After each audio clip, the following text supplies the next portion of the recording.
안녕하세요. 저는 결혼하고 이번에 임신하면서 이혼을 하게 된 30대 중반 여성입니다.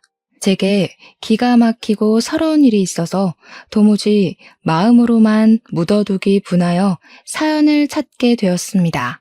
오늘 제 이야기 한번 들어보시고 우리 가정에 찾아온 부름과 심통함을 알아주셔서 위로 한 말씀씩 해주시면 감사하겠습니다. 사연 시작할게요. 저는 남편을 같은 회사에서 만났습니다. 남편은 고향이 부산인 남자였어요. 남편이 사투리 쓰는 매력에 재미를 느껴서 제가 적극적으로 대화를 시도했다 보니 어느새 저희는 결혼을 약속할 만한 사이로 발전해 있었습니다. 저희는 양가 집안의 인사를 잘 마치고 상견례도 나름 무난하게 치렀어요. 신혼집은 서울로 하기로 했는데 그걸 시모가 처음에 못마땅해 했지만 남편이 나서서 주장해주는 덕분에 문제없이 잘 넘어간 편이었습니다. 신혼집은 저희 부모님이 제게 증여해 주셔서 별다른 고생 없이 신혼 살림을 시작할 수 있었습니다. 그리고 저희 부모님은 시부모님보다 나이가 어린 편이셨어요. 그걸 상견례 전부터 알고 있었는데 사실 양가 부모님 연세가 차이 난다고 한들 그것 따져서 위아래 정하시는 집안이 계신가요? 다른 집안 사정은 잘 몰라서 그러는데 연세 차가 난다고 하더라도 서로 존중해줘야 하는 거 아닌가요? 제가 이걸 먼저 묻는 이유는 저희 시부모님 태도 때문인데요. 친정 부모님이 오랜만에 부산을 가거나 시부모님께서 서울로 올라오시면 한 번씩 만나거든요. 그렇다고 횟수가 대단하게 많지도 않아요. 몇 번 보지도 않았으면서 시부모님이 저희 부모님을 은근 아랫사람 보듯이 행동하는 경향이 있어서 신경 쓰였습니다. 어떤 식으로 말을 하냐면요. 사돈, 거기 물 좀 줄래요? 숟가락도 좀 놔주시고요. 시키는 거 아니에요. 우리나라가 동방예의지국이잖아요. 한 살이라도 어린 사람이 먼저 움직이는 게 맞으니까 이해해 주실 거라 생각해요. 기회 돼서 만나게 되면 약간 이런 느낌으로 쭉 저희 부모님을 대하십니다. 이게 맞는 건지 모르겠어요. 당시에는 친정 부모님이 별 말씀 안 하시니까 저도 생각 없이 넘어갔는데 같은 상황이 반복되니까 점점 눈에 거슬리더라고요. 그래도 저희가 신혼 초일 때만 양가 집안이 조금 왕래가 있었지 1, 2년 지났을 때는 거의 만나지도 않았어요. 어차피 그다지 마주칠 일도 없고 앞으로는 안 만나도록 하면 되니까 최대한 좋게 좋게 생각해보자 했거든요. 그런데 어느 기점으로 양가 집안이 가까울 수밖에 없는 일이 발생하고 말았는데요. 시부가 실직을 당해버린 겁니다. 남편이 용돈을 보내주고 있긴 했었는데 그건 말 그대로 용돈일 뿐이었고 그걸로 생활비까지 해결하기엔 많이 빠듯했어요. 게다가 시부가 퇴직을 해야 할 정도로 건강이 좋지 않은 것도 아니라서 두 손 두 발 놓고 놀기에는 시부모님 입장에서도 많이 불안했던 걸로 압니다. 그렇다고 시부가 어딜 다시 취직하는 것도 만만치 않은 연령이었어요. 시부 연세면 어디 가서 과장급이나 개인 사업자로 자리매김하고 있을 연세이셨는데 다시 지원서를 낸다는 것이 만만치 않았습니다. 그건 사업장 입장에서도 부담스러울 거예요. 나이 많은 신입사원을 어떻게 고용하겠습니까? 시부모님의 실직 문제는 시부모만의 고민거리가 아니라는 것도 걱정이었습니다. 남편이 시부모님에게 주던 용돈을 더 많이 얹어서 줘야 했는데 그것 때문에 남편도 많이 힘들어 보였고 저도 조금씩 보태주었지만 이렇게 가다간 저희가 저희만을 위한 돈을 모을 수가 없을 것 같아서 문제였어요. 그래서 저는 이 문제를 친정에 의논했습니다. 친정아빠는 제 이야기를 심고 깊게 들어주시더니 시부를 한번 서울로 불러오라고 부탁을 하시더군요. 엄마가 아빠한테 무슨 생각을 하는 거냐고 물었는데 아빠가 일자리를 하나 줄 생각이라고 하는 겁니다. 저희 아빠는 냉동식품 공장을 운영하는 대표이십니다. 아빠가 시부 처지를 충분히 이해해줘서 시부는 서울 사는 저희 친정집으로 올라오게 되었어요. 시부가 올라오신 날 저는 친정집을 방문해 보지 못했지만 엄마 말로는 시부랑 아빠가 술 한잔 기울이면서 얘기를 잘 끝냈다고 하더라고요. 그렇게 공장에서 시부에게 주어진 일은 택배 포장하는 역할이었습니다. 아빠도 시부가 어느 파트에서 일하게 될지 몰라서 미리 언지를 못 해줬고 일하는 당일에 공장을 가서 둘러보고 택배 부분으로 자리를 만들어준 거라고 하대요. 이 사실까진 모르고 올라온 시부는 좀 당황한 것 같았어요. 아빠는 힘들 것 같으면 안 해도 된다고 했으나 시부가 돈을 안 벌면 시댁에는 수익이 없고 시댁으로 인해 같이 피해받을 사람이 우리였기 때문에 일을 해야 했습니다. 그 이후로 시부는 저희 집에서 숙식을 해결하셨어요. 엄마가 불편할 수도 있는데 시부가 더 불편할 테니 서로 그렇게 배려하고 지내는 듯 했습니다. 저랑 남편도 한 번씩 시부를 뵈러 갔었어요. 친정집도 가고 공장도 찾아가 점심을 사드리기도 했죠. 그때마다 시부는 할만하다고 말씀은 하시는데 아무래도 고향 떠나서 배우자도 없이 남의 집에 얹혀 일을 하는 것이다 보니 마음이 마냥 편한 것만은 아닌 듯 보였습니다. 그건 친정 부모님들이 분위기를 아무리 편하게 만들어주려고 해도 어쩔 수 없는 부분이 있는 것 같았어요. 그래서 저랑 남편이 더 시간 날 때마다 시부를 찾아갔던 것입니다. 시부가 워낙 속마음을 잘 말 안 하니까 저희는 시부 마음이 어떤지 모르고 그냥 무작정 자주 찾아뵌 거거든요. 그런데 시부가 이 사실을 시모한테 말하면서부터 불편한 관계가 드러나기 시작했어요. 어느 날 시모한테 전화가 왔는데 친정 부모님이 아닌 제게 전화를 걸어 따지더라고요. 네 시애비 체면 안석에 택배 포장이 뭐냐? 너희 집에서 지금 우리 집안 무시하는 거야? 내 남편 실직됐다고 깔보는 거니? 네? 아니 어머님, 무슨 기분이신지 이해하겠는데 저희 부모님께서 그럴 리가 없잖아요. 저희 아빠는 아버님 처지 걱정해서 공장에 사람 필요 없는데도 겨우 자리 내준 거예요. 그러니까 뭐하러 없는 자리를 굳이 만들었냐고. 이왕 만들어줄 거면 공동대표나 부대표나 그런 걸 해줘야지. 택배 포장이나 하러 갈 거였으면 우리 양반이 그 먼 데까지 왜 갔겠니? 택배는 부산에도 할 곳 많아. 시모가 얼토당토하는 대표 자리를 요구하길래 어이가 없었습니다. 시부가 시모한테 택배 일이나 시켰다는 식으로 얘기했는지도 모르죠. 솔직히 실직 당한 사람 돈 벌 수 있게 해줬으면 고맙다는 인사 한마디라도 해야 되는 거 아닌가요? 시부가 저희 아빠 공장에 일 다닌 이후로 시모한테서 고맙다는 인사 한마디 없었대요. 그런데 시모한테서 그런 황당한 전화까지 받으니까 순간 예의고 뭐고 시모한테 짜증이 났습니다. 그래서 그 통화도 그냥 바쁘다고 대충 얼버무린 뒤에 끊어버렸어요. 남편에게 이 사실을 공유했는데 남편이 놀라서 제게 대신 사과하더라고요. 우리 엄마가 자존심이 좀 세서 그래. 당신이 이해해줘. 엄마가 잘 몰라서 그랬을 거야. 앞으로 그런 일 없도록 내가 엄마한테 단단히 일러놓을게. 진짜 미안해. 이거 처가 어른들은 모르는 일이지? 모르지. 이런 말 하면 얼마나 속상하시겠어. 어머님이 그렇게 말하니까 괜히 좋은 마음으로 도와준 우리 아빠만 악덕사장 된 것 같잖아. 내가 고맙다는 말까진 기대 안 해.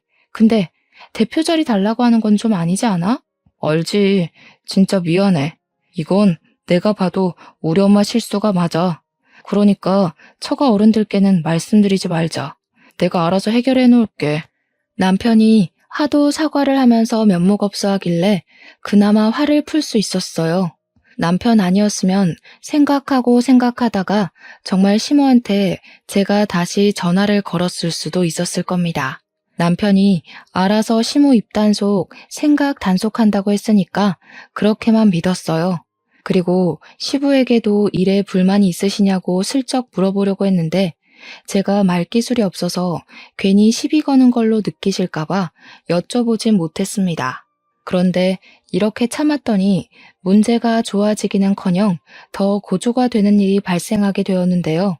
시모가 남편한테만 연락해서 몰래 우리 신혼집 찾아온 거 아니겠어요? 그날 출근할 때까지도 모르고 있다가 퇴근하고 집에 오니까 시모가 들어차고 앉아 있어서 얼마나 당황했는지 모릅니다. 그 옆에서 남편이 제 눈치를 보면서 왔냐고 인사하더라고요. 너무 황당해서 순간 시모한테 안부 인사도 못 드리고 멀거니 서 있었어요. 그런 제 곁으로 남편이 다가와서 저를 방으로 데려가더라고요. 제 가방이랑 겉옷을 대신 받아주면서 말 못해서 미안하다고 하길래 저 그제야 남편을 향해 인상을 찌푸렸습니다. 어머님 오시는 거면 미리 말을 했어야지. 내가 야근이라도 해서 늦었으면 어쩔 뻔했는데? 나 진짜 심장 멎는 줄 알았다고.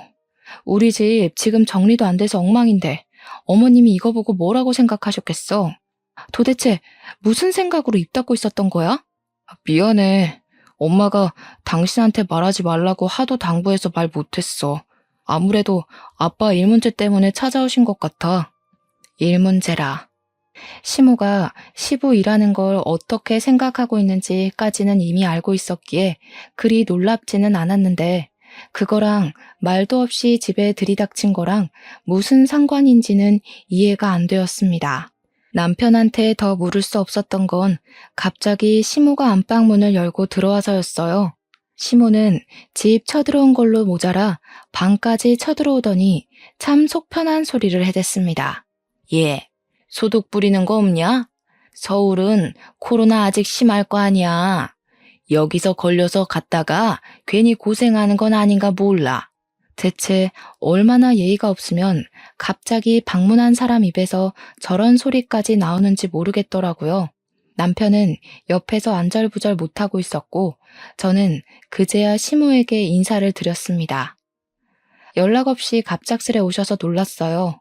오시는데 멀미는 안 하셨어요? 어머님 걱정대로 여긴 부산보다 더 코로나 천지인데 그걸 아시면서도 굳이 먼 길을 오셨네요. 그래서 어쩐 일로 오셨어요? 뭐야? 얘 말하는 꼰세가 왜 이러냐? 너 지금 내가 너네 집 마음대로 찾아왔다고 시비라도 걸고 싶은 거야? 딱 보니까 내 남편이 어떻게 지내고 있는지 눈에 훤하다. 네 성격 이 꼴인 거 부모한테서 고스란히 배운 거겠지. 너네 부모한테서 내 남편 함부로 굴려지고 있는 것 같아 구제해주려고 왔다. 구제? 그 말을 듣는데 기가 차서 웃음이 나왔어요. 우리 아빠가 시부를 잡아먹는 것도 아니고 시부를 신데렐라 언니처럼 부려먹었던 것도 아닙니다. 공짜로 재워주고 식사 대접해주고 지원서 없이 취직도 시켜주고 급여는 당연하고 복지나 보너스까지 다른 직원들과 차별 없이 대우해주고 있었어요. 황당해서 제가 시모에게 그렇다고 다 얘기를 해줬더니 시모는 그저 택배 일에만 신경이 꽂혀 있는 것 같더라고요. 시모 말대로라면 택배 포장업 하는 분들은 다 하찮은 일을 하고 지낸다는 건가요? 다 아빠 손에 굴려진 노비들이라는 건가요? 기가 막힐 만하지 않습니까? 저는 시모에게 계속 대꾸하기보다는 남편을 째려보는 걸 택했습니다. 남편은 어쩔 줄 몰라 하다가도 자기 엄마가 시키는 대로 잘만 움직였어요. 시모가 목 탄다고 물 갖다 달라 하면 갖다 주고 덥다고 하면 여름도 아닌데 에어컨 켜주고 어쨌든 시모는 진짜 시부에게 찾아갈 생각인지 우리 아빠 공장 어디냐고 거기로 데려다 달라 그랬어요. 아빠 공장은 제 퇴근 시간 이후 2시간 뒤에 문을 닫아요. 그래서 아마 그 시간에 당장 출발하면 공장에 들어갈 수 있긴 했습니다. 서울에 세균 많아서 빨리 내려갈 거니까 얼른 공장 주소 대. 그리고 너 앞으로 부산 올 생각하지 마라. 시애비를 그런 개만도 못한 짓 시킨 며느리는 며느리 취급도 해주기 싫다. 어머님, 듣자 하니까 말씀이 진짜 지나치시네요. 저희 부모님이 아버님한테 개만도 못한 짓을 시켰다고요? 개만도 못하게 살 뻔한 걸 저희 부모님이 구제해 주신 거 모르시겠어요? 이런 식으로 자존심 부려봤자 어머님 꼴만 우스워져요. 제 말에 화가 난 시모는 제게 손을 뻗으면서 달려들려고 했습니다. 그걸 옆에 있던 남편이 황급히 막아주었어요. 제 눈치 보더니 얼른 시모를 데리고 집을 나섰습니다. 저는 계속 기가 막혀서 배웅조차 안 하고 그대로 시모를 보냈어요. 시모는 저희 집을 나서기 전까지 제게 쌍욕을 하면서 소란 피우며 나갔습니다. 당장 붙잡아서 공장 근처에도 못 가게 하고 싶었지만 이를 키우고 싶지 않았고 저는 우선 아빠한테 문자로 시모가 지금 공장 찾아간다고 알려주기만 했어요. 아빠는 곧 문 닫을 시간이라 바쁜지 답장이 없었습니다. 그렇게만 두고 저는 옷을 갈아입었어요. 시모 때문에 나빠진 기분은 씻고 나와도 낫질 않더라고요. 입맛도 없어서 저녁을 굶고 아빠한테 올 연락만 은근 기다리고 있었습니다. 그맘때쯤이면 시모랑 남편이 공장에 도착했을 거고 거기서 시모가 또 어떤 정신 나간 발언으로 아빠를 곤란하게 할까 그 걱정이 많이 되었어요. 불안해서 어떤 것도 손에 안 들어와 시계랑 휴대폰을 몇 번이나 봤는지 모릅니다. 아빠한테서 끝까지 답장이 없었어요. 그리고 한참 뒤에 남편이 귀가를 했어요. 어떻게 됐냐고 물었더니 시모가 시부를 데리고 결국 부산으로 내려갔다고 하더라고요. 남편이 KTX까지 바래다주고 들어온 거라 했습니다. 그 소리를 듣는데 시모가 아빠한테 행패 부렸을 것이 눈에 선하더군요. 저는 괜히 남편에게 시모에 대한 화풀이를 했어요. 남편은 그런 제 마음을 이해한다면서 묵묵히 들어주고 같이 시모의 성깔에 대해 공감을 해줬습니다. 그렇게 남편을 못살게 군 뒤에야 저는 남편이 씻을 수 있도록 보내주었어요. 그리고 잠자리에 누울 시간쯤 엄마한테서 연락이 왔습니다. 늦은 시간에 전화를 하시는 분이 아닌데 웬일로 연락이 왔길래 혹시 시모일 때문인가 싶어서 급하게 받았어요. 그랬더니 엄마는 시모 얘기보다 더 충격적인 소식을 제게 전했습니다. 정연아, 네 아빠가 사고를 당했다. 어떡하면 좋니? 네 아빠 죽게 생겼어.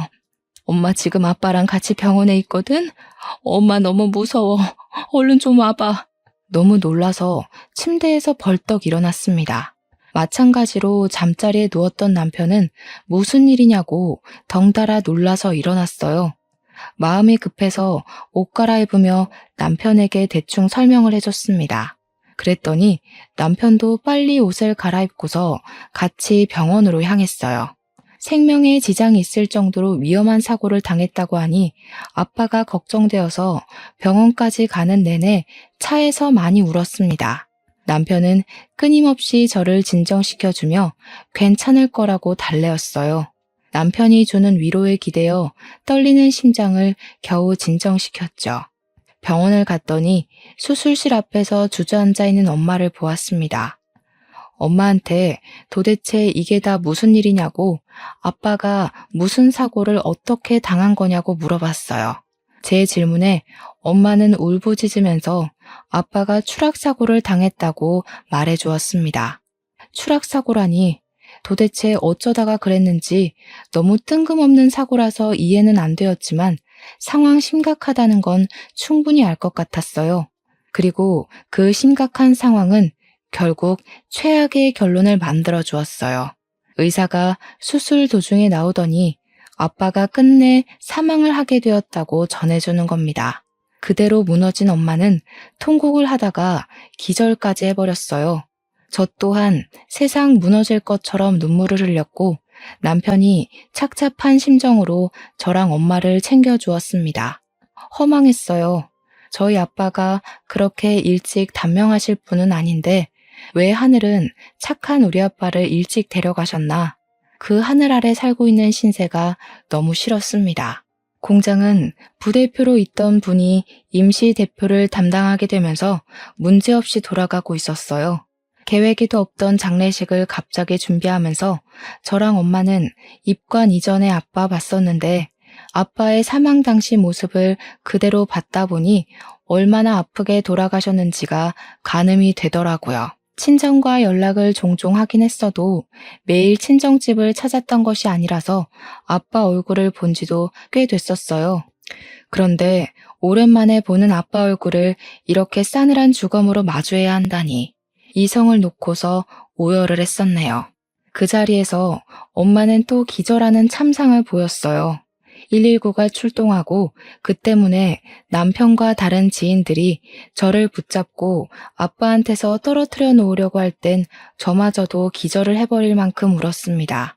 남편이 안아주면서 같이 울어주는데 그런 남편을 놓지 못하고 한참 매달려 있었던 걸로 기억합니다. 엄마는 의식을 찾자마자 다시 장례식장을 찾아왔어요. 사람들은 쉬라고 말릴 수도 없고 그렇다고 엄마더러 이 괴로운 공간에 머무르라고 붙잡을 수도 없어서 난감해했습니다. 엄마는 그렇게 아빠 사진 아래에서 한참 동안 아빠를 바라보고만 있었어요.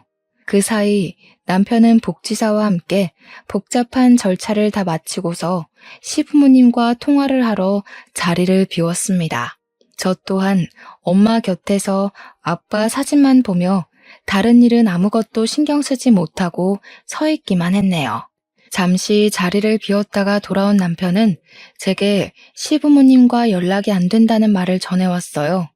시모가 저희 집을 찾아온 게 저녁이고 바로 그날 몇 시간 뒤 사고 난 것이 우리 아빠 소식입니다. 그런데 그날 서울에서 부산으로 내려간 사람들이 연락이 안 된다뇨. 저도 전화를 해봤어요. 그런데 남편 말대로 신호음만 길게 갈 뿐 받질 않긴 하더라고요. 일부러 안 받는 게 아니라면 새벽 시간이었기 때문에 벌써 주무시나 그 생각으로 넘겨야만 했습니다.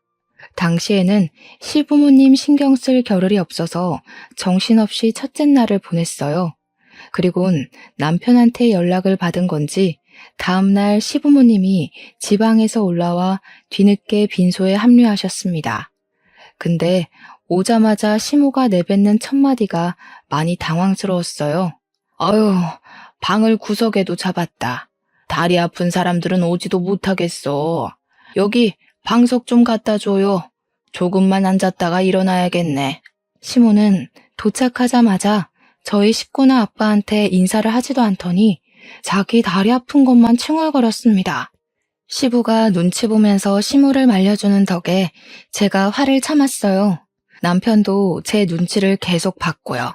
그런데도 시모는 진짜 제정신이 아닌 건지 넋을 놓고 있는 우리 엄마를 부르면서 손가락으로 까딱까딱 움직였습니다. 사부인, 이리 좀 와봐요. 내가 여기까지 오는데 차비가 좀 들었거든요. 어제는 내 자의로 서울 올라온 거지만 오늘은 어쩔 수 없이 온 거잖아요. 원래 멀리 오는 손님한테 차비 정도는 챙겨줘야 되는 거 알죠? 그런 부분이 얘기가 돼 있는지 모르겠네. 따로 준비해 놓은 거 있어요? 어떻게 남의 상 치르는 데서 저런 말을 할 수가 있는 건지 모르겠습니다. 남이라도 이렇게까지 예의 없이 행동하는 사람이 몇 있을까요? 심지어 저희는 완전 남도 아니고 얼굴 몇 번 본 사이인 한 식구거든요. 주변 사람들이 시모 행동에 조용히 경악하면서 시선을 한데 모았는데요.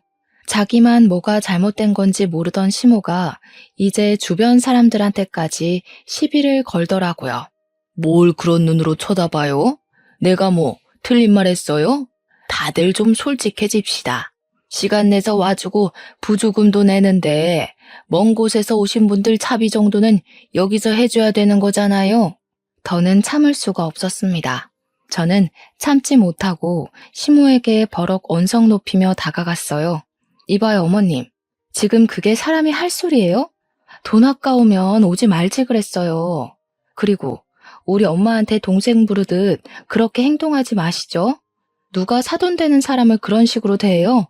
개념만 없는 줄 알았는데 예의까지도 없으세요? 뭐? 아니 이년이 어디서 쌍심지를 켜? 너 정신 나갔니? 시애미를 얼마나 물러봤으면 사람들을 보는 앞에서 어른한테 목청을 높여.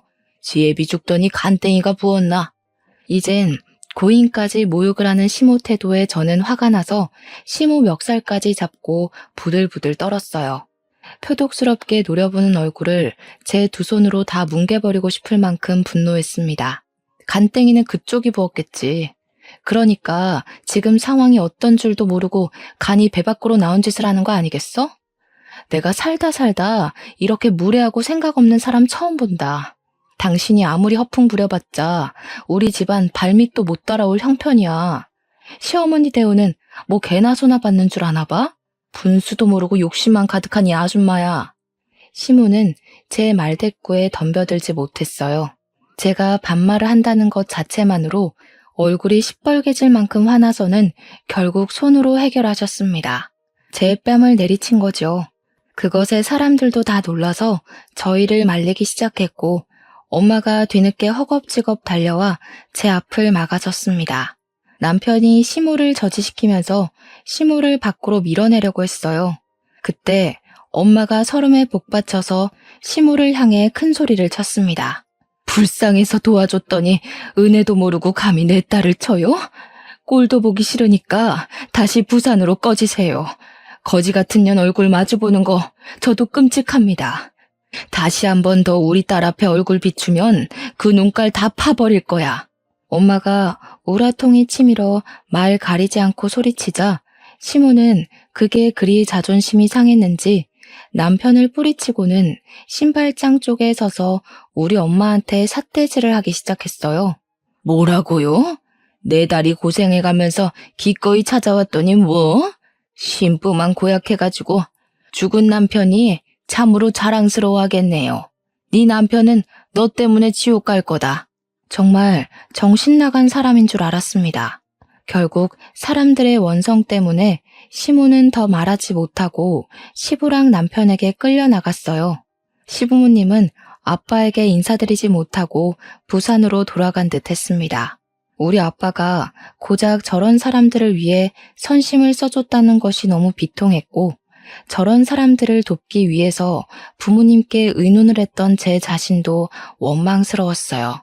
시부모님을 겨우 보내주고 돌아온 남편이 뒤늦게 우리 엄마한테 찾아가서 고개 숙이고 사과를 했습니다. 그러자 엄마는 화가 나서 남편의 귀싸대기를 바로 날려버렸어요. 왜 내 딸이 맞아야 돼? 자네가 자네 부모 하나 간수 못하고 이리저리 휘둘렸으니까 자네 엄마가 내 딸을 이렇게 함부로 대한 거 아닌가? 내가 자네한테 내 딸 보내줄 때 심정이 어땠는데 이런 식으로밖에 못할 줄 알았으면 이 결혼시키지도 않았어. 자네 집안 때문에 우리 집이 하루가 멀다 하고 괴로웠다고. 엄마는 사위에게 최대한 예의를 갖추며 참고 있던 감정마저도 모두 포기하고 남편에게 서러웠던 지난 시간들을 퍼부어댔습니다. 한이 서렸다고 느껴질 만큼 엄마의 울부짖음은 주변 사람들까지 가슴 아프게 만들었어요.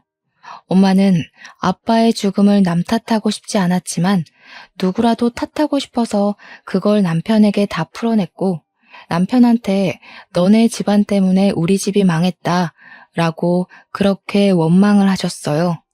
저는 그런 엄마를 말리지 않았습니다. 저 또한 시부모님이 밉고 그걸 통제 못하는 남편이 밉고 그들과 엮일 때마다 받았던 스트레스를 잊을 수가 없었거든요. 아빠 장례식이 치러지는 3일장은 제 인생 모든 시간을 통틀어서 가장 고역스러운 날들이었습니다. 평생 잊지 못할 그 시간을 억지로 가슴에 묻어두고 아빠를 보내드려야 했어요. 아마 아직 아빠를 보낼 준비가 되지 않았는데 강제로 이별을 해야 해서 더 고역스러운 시간으로 남지 않았나 싶습니다. 그렇게 아빠를 힘겹게 보낸 저랑 아빠는 아빠가 운영하던 공장을 임시 대표에게 일임할 수밖에 없었어요. 공장에 대해 아무것도 모르기 때문이었죠. 그래서 새 대표로부터 저희는 공장의 지분만 떼어받고서 아빠의 혼과 세월이 담겼던 공장을 포기할 수밖에 없었습니다. 엄마는 혼자 지내면서 많이 힘들어하셨지만 제가 매일같이 집을 찾아오는 건 원치 않으셨어요.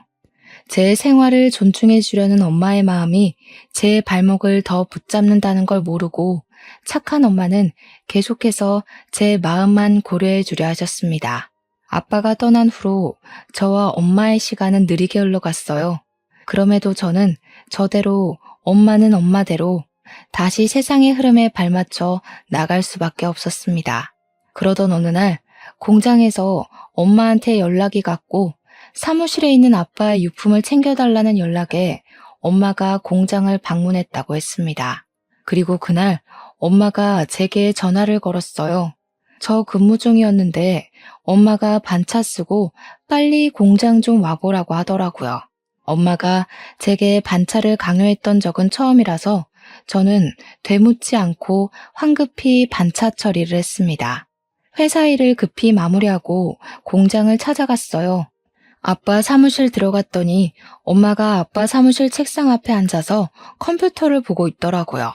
유품 정리 다 했냐고 컴퓨터 앞에서 뭐 하냐고 물으며 다가갔습니다. 가까이 가보니까 엄마가 그 앞에서 입을 틀어막고 울고 있는 겁니다. 깜짝 놀라서 엄마를 먼저 살폈는데 엄마가 컴퓨터 화면을 좀 보라면서 목소리에 힘을 잃고 얘기를 하셨어요. 뭔가 싶어서 컴퓨터 화면을 바로 봤는데 엄마가 보고 있던 건 공장 내의 CCTV 영상이었습니다. 엄마가 아빠의 마지막 모습을 보려고 날짜를 조정했다가 몰랐던 사실을 발견한 것이었어요. 당연히 일시는 아빠가 사망한 날짜였고 시모가 갑자기 우리 집을 들이닥쳤던 그날로 맞춰져 있었습니다. 화면 안에는 아빠 사무실로 찾아온 시모가 보였어요. 시모는 아무도 없는 아빠 사무실을 여기저기 막 뒤지더니 돈 되는 걸로 보이는 물건을 하나씩 가방에 넣고 있었어요. 이미 그 사실만으로도 기가 막혔는데 뒤늦게 사무실로 돌아온 아빠한테 시모의 행각이 발각되자 놀란 시모는 아빠랑 실랑이를 벌이기 시작했습니다. 그러다가 시모가 선반에 있는 돌 모양 조형물로 아빠의 머리를 내리쳤어요. 그 순간 저는 깜짝 놀라서 비명을 지르며 입을 틀어막았죠. 화면 속 아빠는 그대로 쓰러졌습니다. 그러자 그것에 시모가 놀라서 사무실을 뛰쳐나갔는데요. 얼마 지나지 않아 시모가 다시 돌아왔는데 그 뒤를 따라 시부가 들어오더라고요.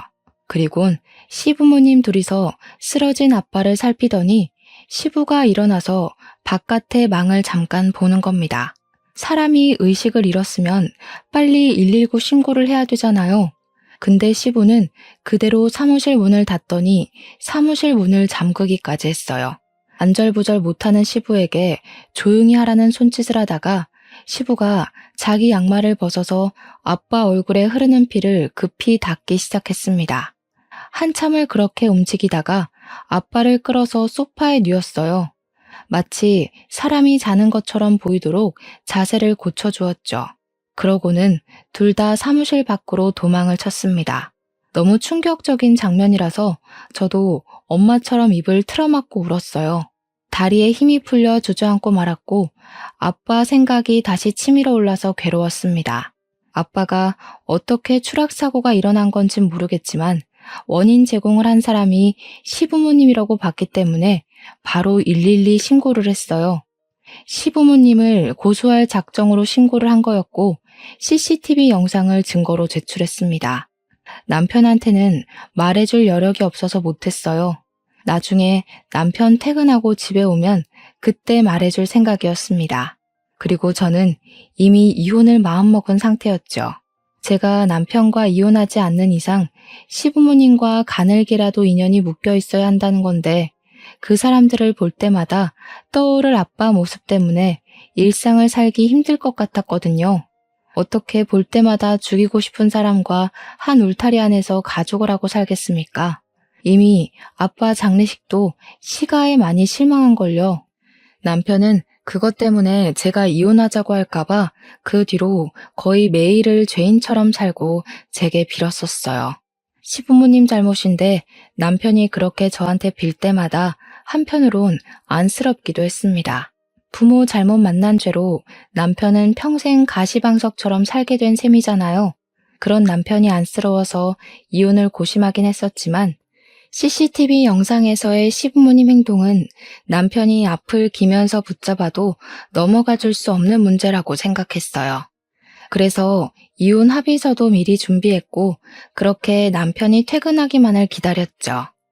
그런데 남편이 귀가하기도 전에 제게 청천벽력 같은 소식이 하나 더 들려왔습니다.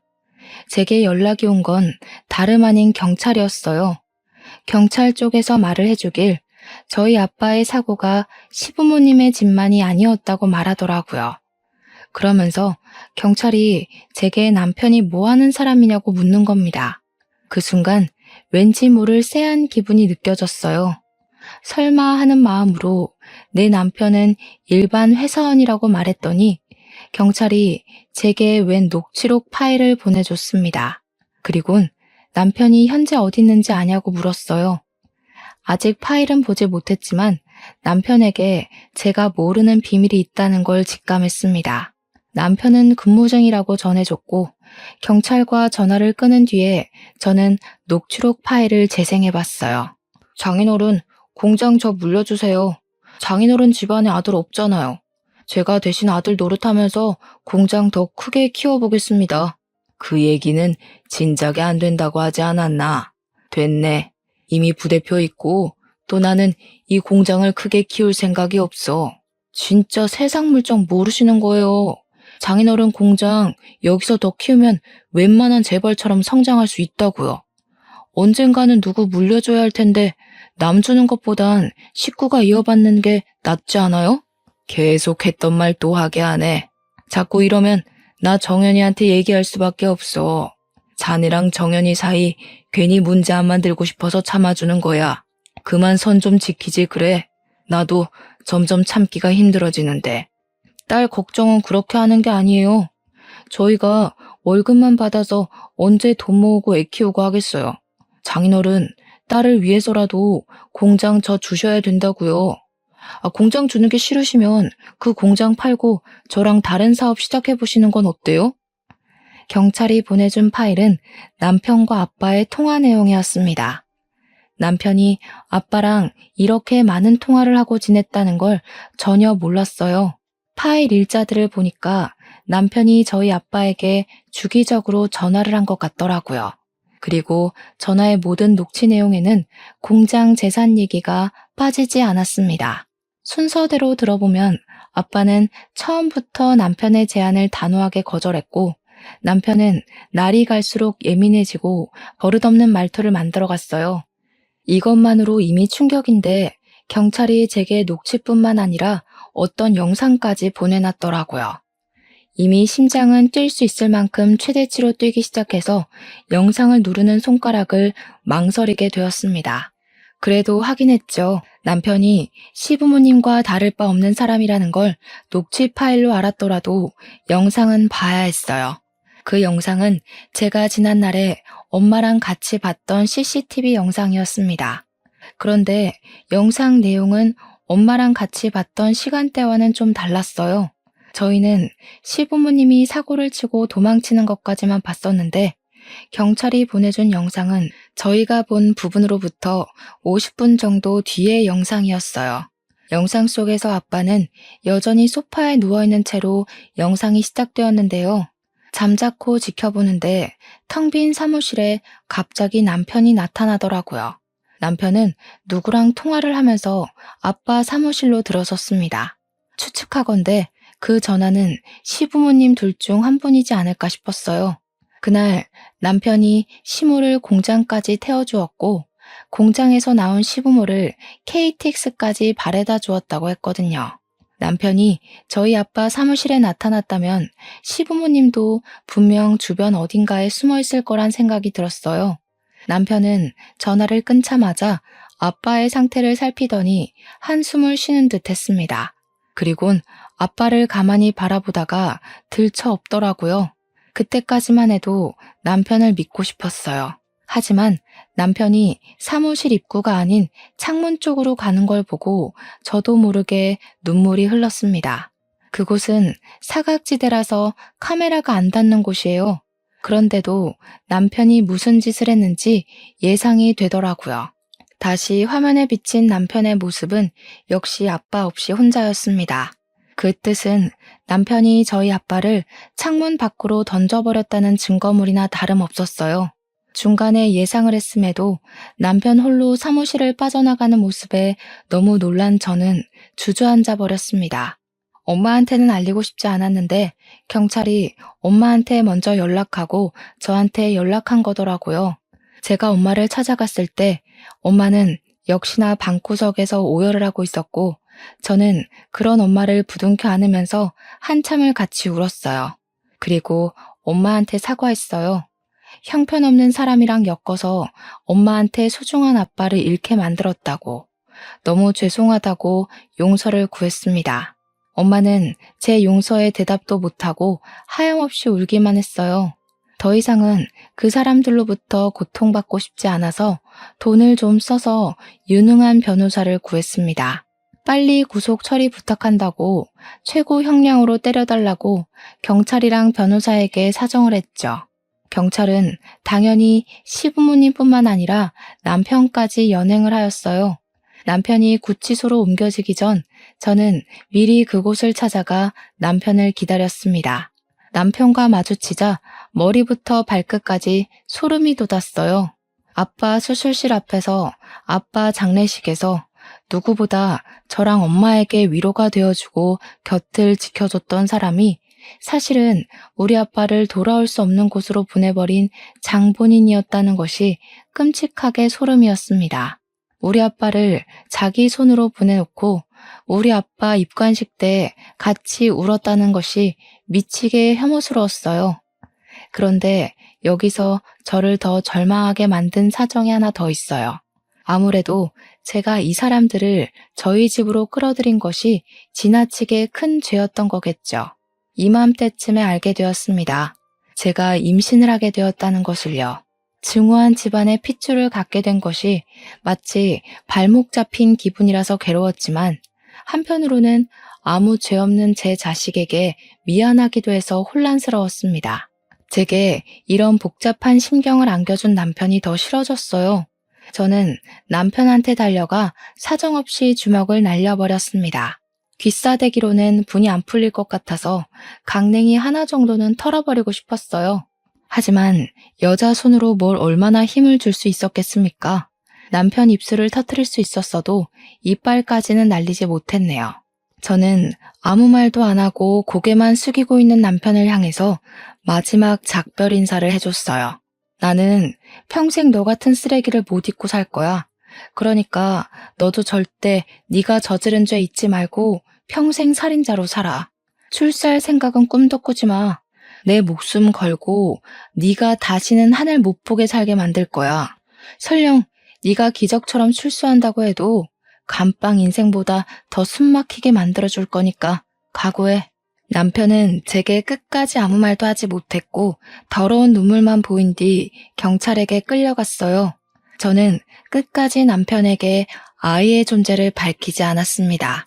그 집안과 무엇 하나 걸쳐놓고 싶은 것 없이 정리하고 싶었거든요. 양육비 필요 없습니다. 양육비 때문에 애한테 살인자 아빠가 있다는 걸 알게 하고 싶지 않았어요. 평생 그 집안 사람들이 우리 아이에 대한 존재를 모르게 하고 살 겁니다.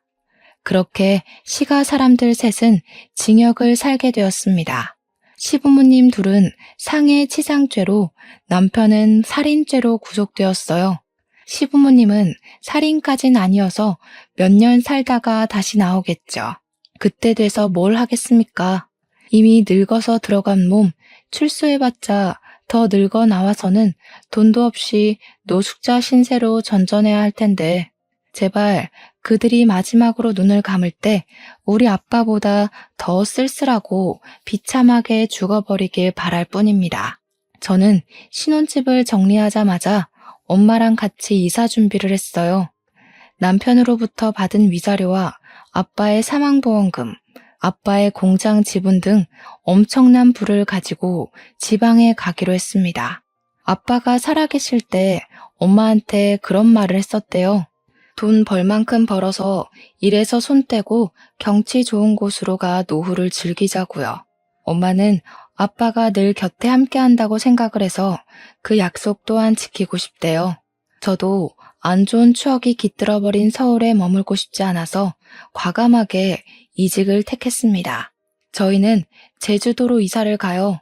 그동안은 짐을 싸놓을 정신이 없었어요.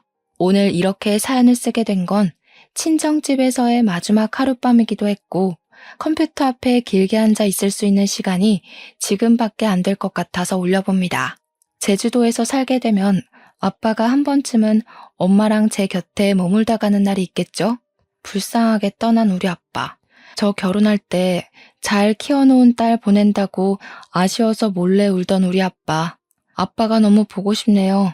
아빠 얼굴 잊지 않도록 하루에 한 번씩 사진을 꼭 보면서 기억해야겠어요. 혹시라도 아빠가 제 꿈에 나타나 인사를 해준다면 그때를 놓치지 않고 꼭 용서를 빌어야겠다고 마음먹고도 있어요.